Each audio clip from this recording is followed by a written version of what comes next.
everybody, Katerina here. Welcome to my home on this beautiful fall day. I just love entertaining during the fall season. This is part two. Part one was the pumpkin soup, and to go along with my pumpkin soup, I'm going to be preparing little pumpkin shaped buns. I'll show you what I mean. You're going to love them.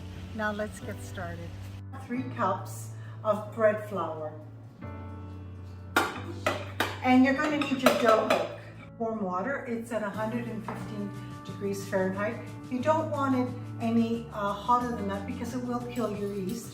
Active dry yeast, half a teaspoon. I'm just going to set this aside for 10 minutes. Aniseed seed, 1 tablespoon. It's in my mortar. I'm just crumpling it up. I want it to almost look like little dust particles, and it'll give great flavor to the bread. Okay, to the yeast, I'm going to add 2 tablespoons of extra virgin olive oil. It will feed the yeast, but it'll give great flavor to the bread. The aniseed is beautifully ground. Now I'm going to add it to the flour.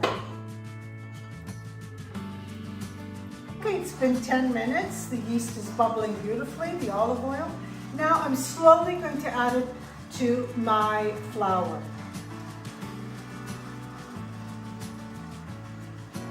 I'm going to add 1 teaspoon of kosher salt. Okay, I want to make my little pumpkin buns a pale orange. Now I don't have any orange food coloring, so I'm just going to make my own orange, and that's 3 little drops of yellow food coloring, 1 drop red. There we are. Gonna mix this together. I'm gonna add the food coloring. Once you see the dough gathered around the hook, you know it's ready. I let the machine knead my dough for 5 minutes. Okay, I have some bread flour on my work surface here. I'm just going to knead it together, and it's ready. Perfect. Now I'm just going to fold it over. Lightly grease this bowl with olive oil, and I'm just going to put it in plastic wrap and put it in a nice, dry, warm place for 1 hour. My dough, it's been resting for an hour. It's beautifully risen. Oh wow. Beautiful. Now I'm just going to put it on my work surface. It's nice and soft. It's beautiful. I love the orange color. I'm going to divide this into 5. It will make 5 little bread buns. And you really want to try to keep them as close in weight as possible because you want them all to bake at the same time and evenly. So I did mine at about 5.3 ounces. I have here some baker's twine. So I'm just going to shape this into little pumpkins, but very loosely because I'm going to let them rise.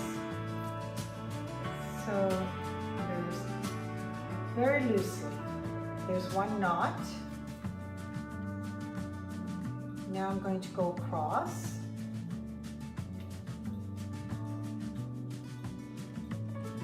This will be the 2nd knot.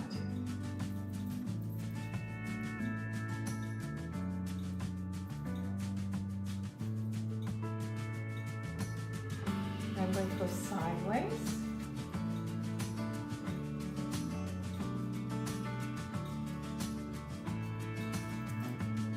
It's a little bit of work, but trust me when I tell you, they're going to be so cute on your table beside your pumpkin soup. And 1 more time, and this is the final. Now remember to keep it loose because you're going to let it rise for an hour, so it will puff up. I'm going to cut the excess. And what I'm going to do is I'm going to use a cinnamon, the end of a little cinnamon stick for the top. And all I'm going to do is just pierce it down just to make a little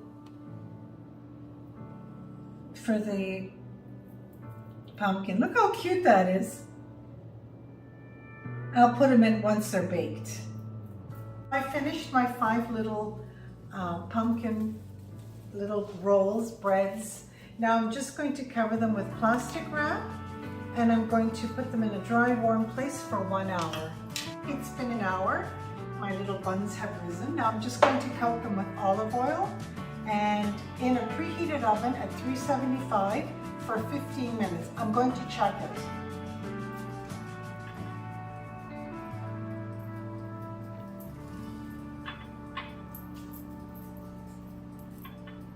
Okay, they're lightly coated with olive oil, and now I'm going to put them in the oven. I'll check it in 15 minutes. Okay, they've been in for 15 minutes. They're ready. How beautiful. Okay, while I'm letting them cool, I'm going to take out the string. Look how gorgeous and how easy.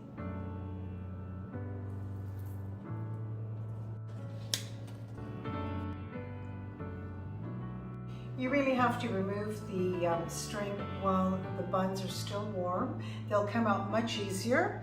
And you can also pierce them when they're warm. These are little cinnamon sticks. I just cut little pieces of them and I put them in. How cute. You can still reuse these after. And my beautiful little aniseed pumpkin little loaves are ready. And I'm going to serve these with my pumpkin soup. How appropriate and how lovely. They're delicious, and it's Caterina from my home to you.